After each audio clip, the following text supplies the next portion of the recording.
are a select group of people who've decided to take yourselves probably way, way, way outside your comfort zone and go on this fantastic journey to East Africa, which I'm super jealous of.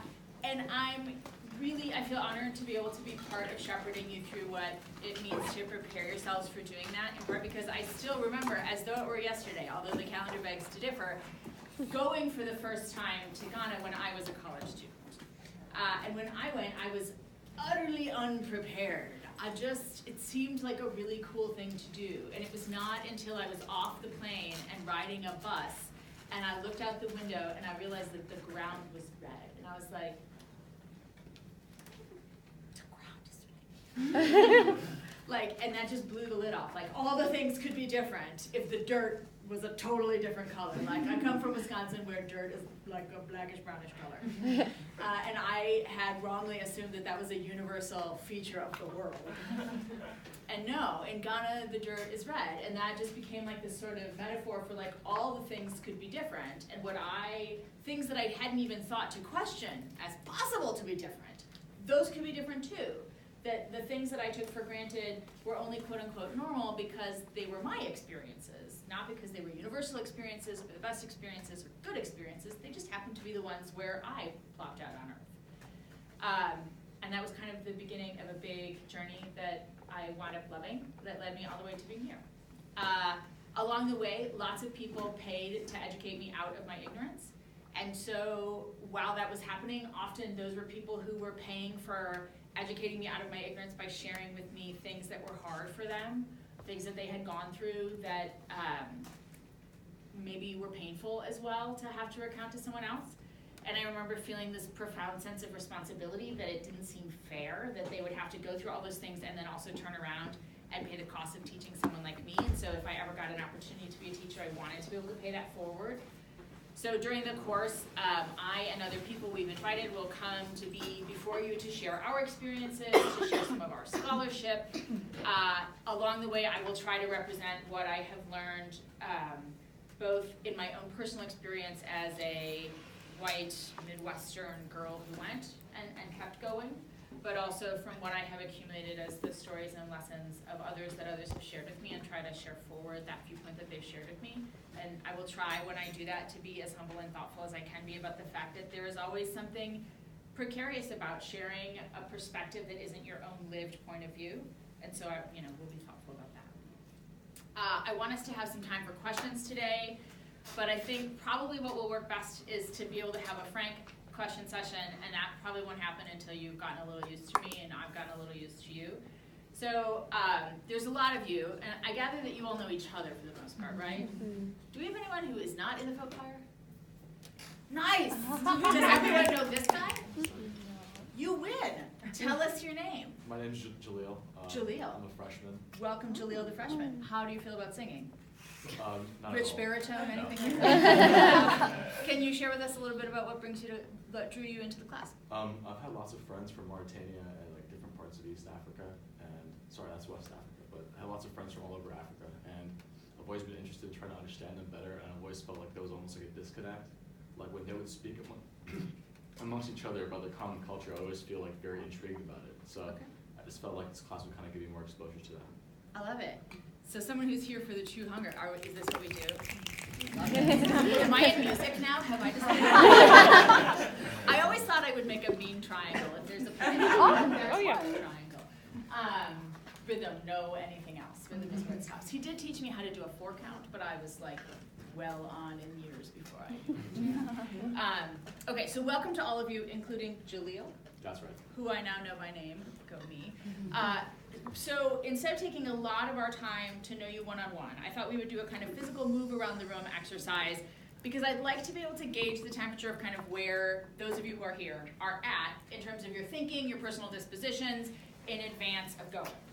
So I'm going to ask a series of questions, and we're going to move through the room. Mostly I'm going to encourage the stairways, but whatever, safely move any way you want. So that I'll say sort of something like, generally speaking, I feel eager and excited, and then you'll come down towards here, or pretty worried, and you'll go up there. Generally speaking, I really enjoy new experiences, come down here. Generally speaking, I feel better in my comfort zone, go up there. And there are not right answers. There are people who I love who have all of those perspectives. My mother famously is very much in the I do not enjoy new experiences, I like things right where I am, I like to be comfortable, I like to know what to expect. And she came to Ghana with me and she loved it too. So people can come from all different perspectives, but it'll be helpful to have a sense of where we're all at. So I want to start with a simple one. Levántase, por favor. That we're also learning Spanish for fun. They don't speak Spanish in East Africa. I only speak Fanti.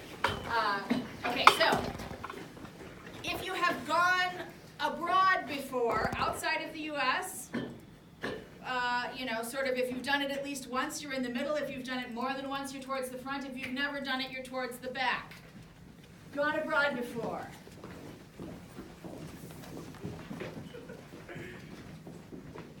Oh. People are in my lap. You guys have lived abroad. Has anyone lived abroad? How many months? I don't know, 2. Okay, this is the then, okay. Towards the back, what was your experience going abroad? Are you guys in the onesie zone? Yeah. Okay. What was your context of going? Well, I went with the choir to Ireland, Scotland, and Northern Ireland. Ireland, Scotland, and Northern Ireland, okay. You guys as well? I went to England, Germany, and Poland in high England, school. Germany, and Poland. Okay, we're going to crank it up a notch. Who has been abroad to a country that would probably be characterized as a developing country? That is outside of Western Europe, the US, and Canada. We should have got to step forward. Okay, so for some of us, some experience, and for some of us, this will be new. We've done Poland, but not so much. Are you guys in the yes zone or the no zone? No zone. Where does the yes zone start? Nicaragua. Nicaragua is the yes. Just the floor is the yes zone now. Okay. Nepal, Nicaragua. Cameroon. Do you speak French? No. Malaysia and Egypt. Malaysia and Egypt. Local guide. Here we go. Okay. Generally speaking, in life in general, I really like trying new things. Yes, the more yes you are, the more close to the floor. The more not so much you are, the more up into rafters. There goes Kenya and Tanzania for the rafters.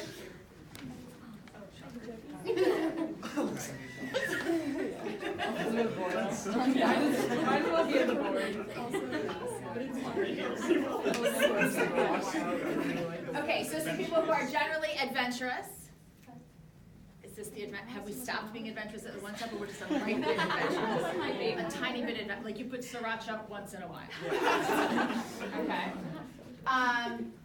So generally speaking, don't like getting outside of the comfort zone, don't like new things, or feel a little bit more worried about the new things. That's a common experience that people have.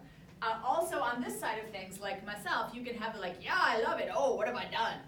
I didn't know what I was getting into can also be an experience. So there's kind of a full range of expectations or experiences that people can have. So let's see, should we do one more? I was thinking about something like, generally speaking, I feel excited and positive about the trip, or I feel a bit nervous and apprehensive about the trip. So the excited and positive folks down here. See, you guys are endlessly fascinating. Adventurous, but had to take a step back. A little bit nervous then. Aww. Aww. A duet, I feel a duet coming. By the Spirit all the way down. Okay, so we've got everybody in the front half of the class. That's good news. So are those of you who are feeling a little bit of apprehension, are there people who feel comfortable sharing some of the things you're feeling a little bit of nervous or apprehension about? Yes, and say your name too. So I'm Leah, and I'm a little bit of a hypochondriac, so I'm really scared of getting sick. Okay, so scared of physical illness. Yeah. What if things were dirty but you didn't get sick? That's cool. Okay, so it's really the physical illness. Yeah, because that's happened to me on a big family trip before, and it was terrible. So.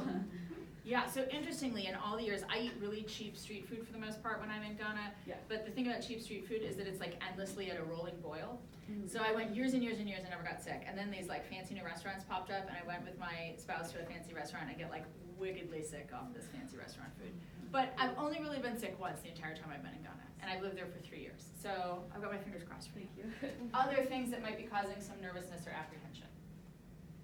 Slightly related to that, but I don't eat meat, and I just don't know if that can be always taken. I mean, I know I can take granola bars and stuff. That was just one thing that I hadn't really thought a lot about, and I was like, oh wait, maybe I should think about that. Okay, vegetarians by show of hands. Vegans? Okay, that's easier. That's easier. Eggs are often very popular as a protein option.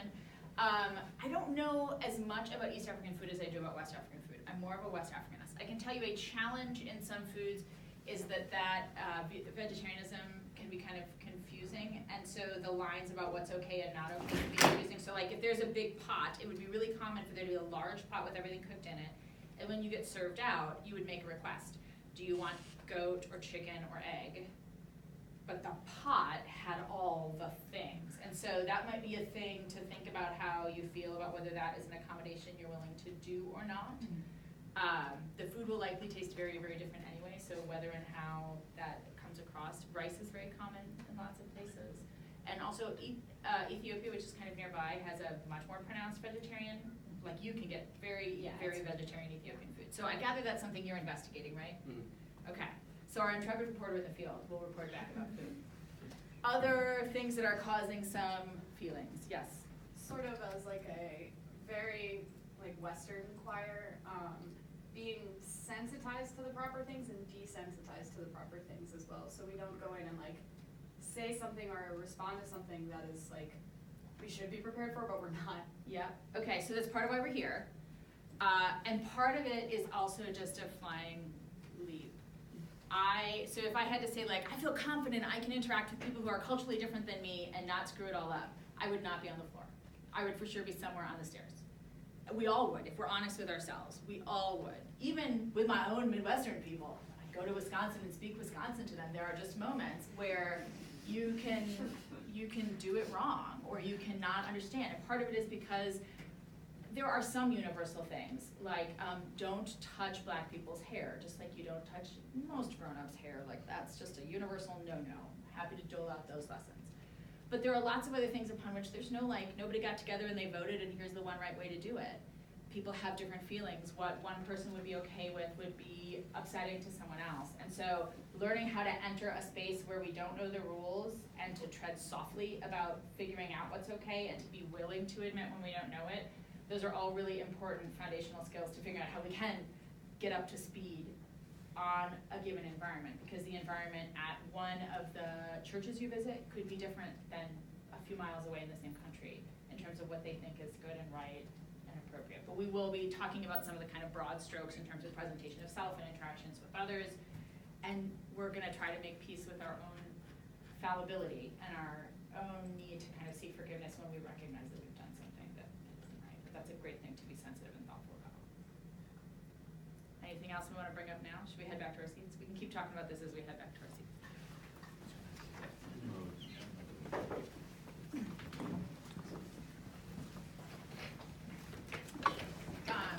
Does everybody have a syllabus already?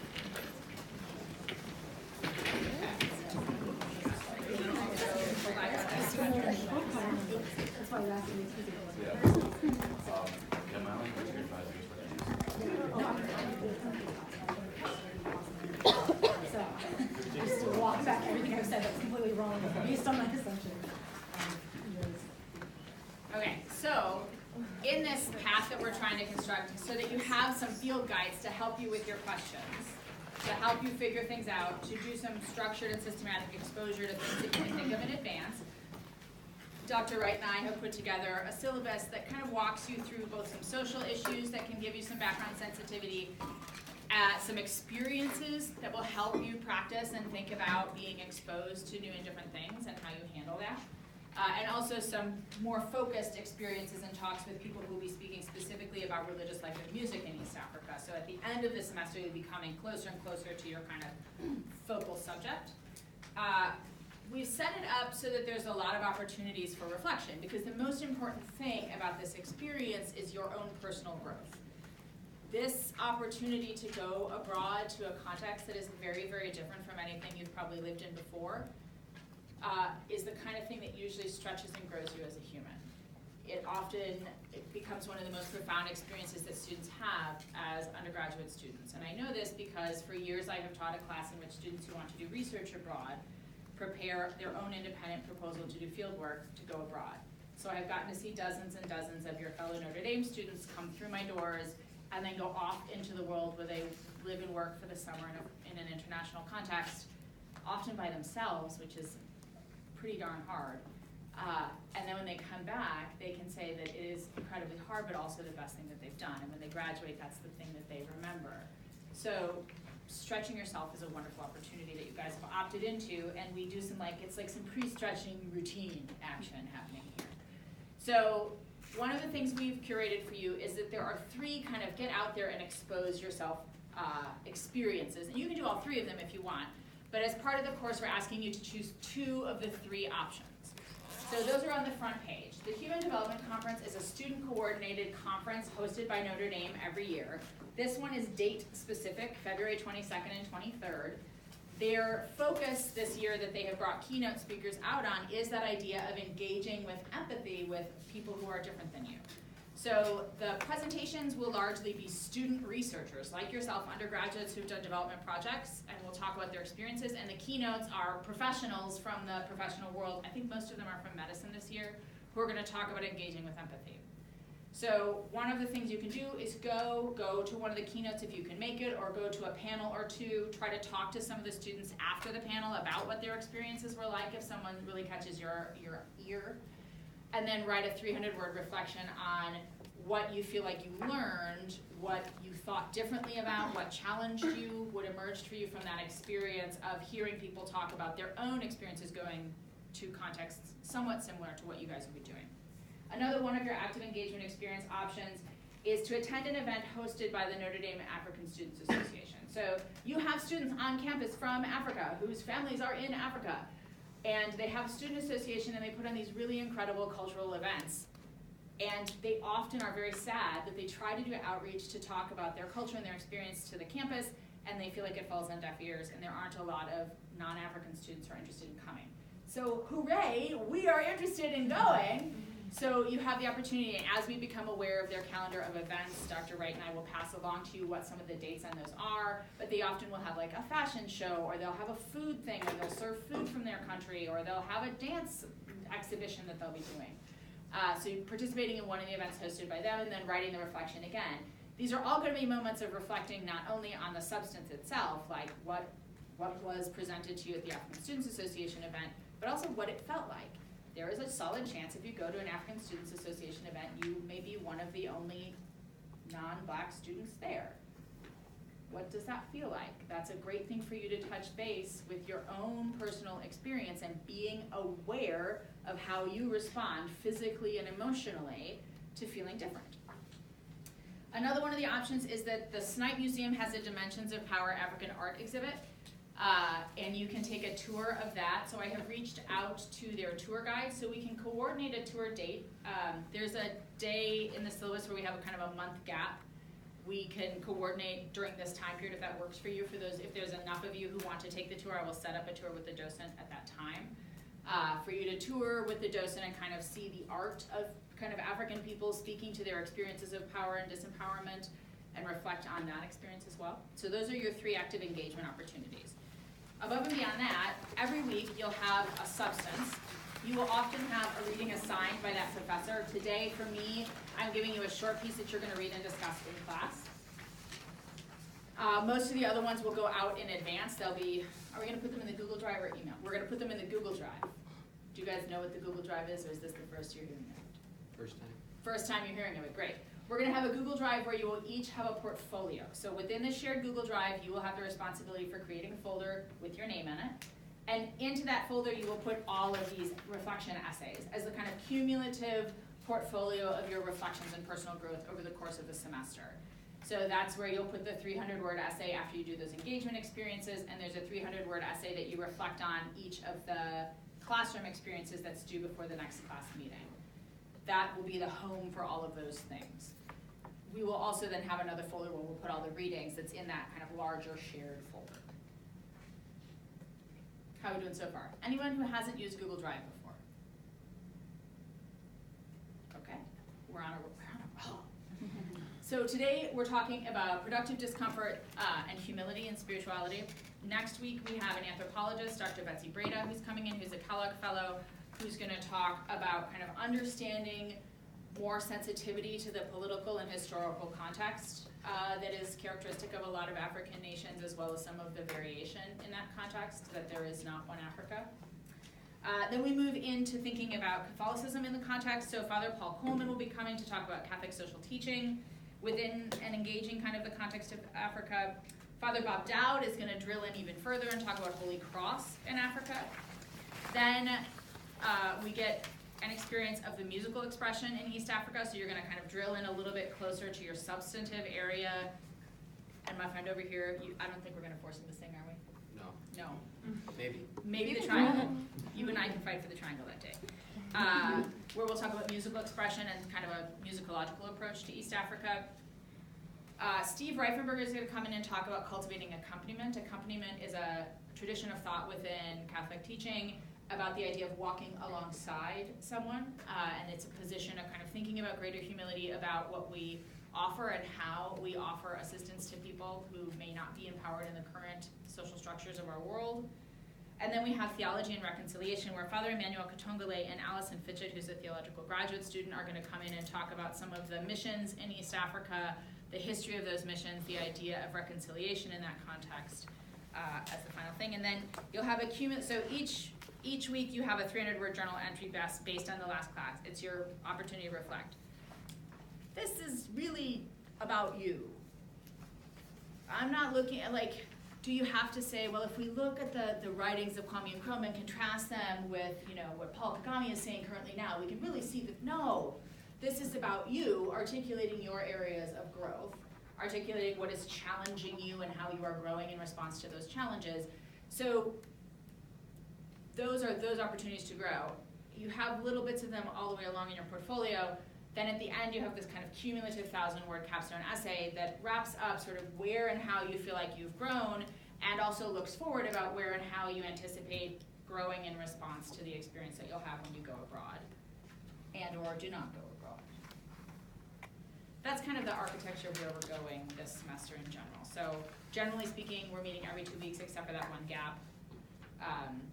And generally speaking, you'll be in a habit of kind of turning in those portfolio pieces in advance. The portfolio pieces, we're asking you to put them on by midnight the night before, so we have time to kind of read them, to synthesize a little bit. If there's something we need to pick out and have a discussion at the beginning of the next class, to kind of put a bow on something that came out in those. Was that a question or just an arm move? I was just doing exercise. I like that. It's good to stay limber. See, normally I have the students get up and like move around in the middle of class when the heat starts making you sleepy. But I blew it all at the beginning by getting to know you. Okay, so you have the syllabus. Questions obviously can be ongoing. We have 2 major things to accomplish for the remainder of our time together. Today is a short class. One of them is, in the interest of, let's call it 3. In the interest of challenging, I have a short piece that I'm going to ask you to read that is challenging to read. It's kind of reflecting on the difficult dynamics of wanting to help, even in the best possible way, people who are different than you. So it's a short 2-page essay. We're going to have you talk about them in small groups and then talk about them in a large group. I also want to be able to field the what is it like questions, because I have been where you have been, and just to prove that I have been where you have been, lest there was any doubt. This is me on a boat, wearing a muumuu. We're very comfortable in hot weather, looking obviously precisely like today. This is like every young white woman ever. I have a picture of me with many small black children. These are the kids who happen to live in my neighborhood right around the house where I did my homestay for the 4 months. This is me when I was in college as a junior. So the house behind there, that's the house I lived in for my homestay. These are the kids who lived all around, and we used to play soccer with this little like football that they had made by taping together paper.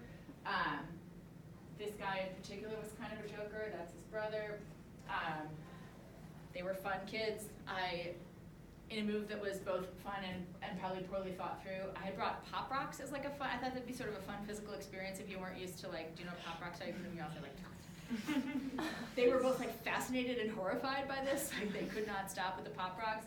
But then also later I got back and read something that was like, you probably shouldn't bring candy because dental care is sort of sparse, and I was like, oh. So I have done many of the things that you're probably not supposed to do. There was no social media, so I didn't improve my Pinterest board by having my picture of me with smiling black children, but I did take a lot of pictures of people I knew. This was my senior dress, so I had a lot of dresses made while I was there because the fabric is nice for the temperature and it helps stimulate local business. You'll notice she's pretty young. So those are some of the people who I was around when I was in college living in Ghana.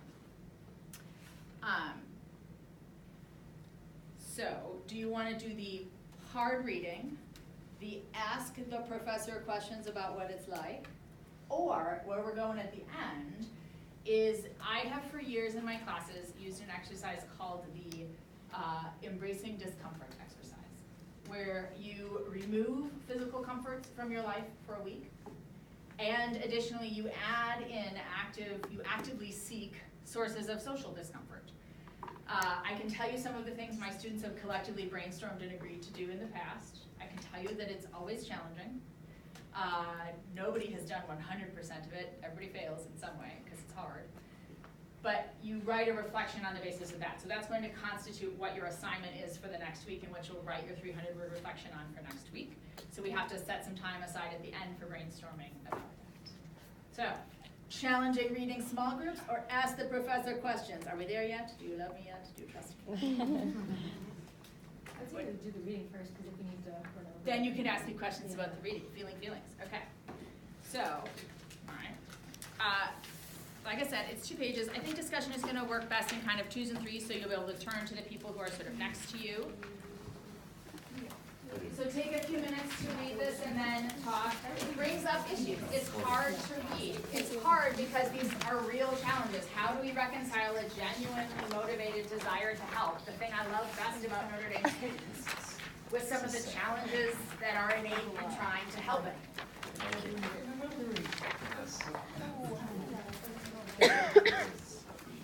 Yeah, I printed out enough for everyone, so this is how we're going to figure out what we need. Thank you. Oh, you're good.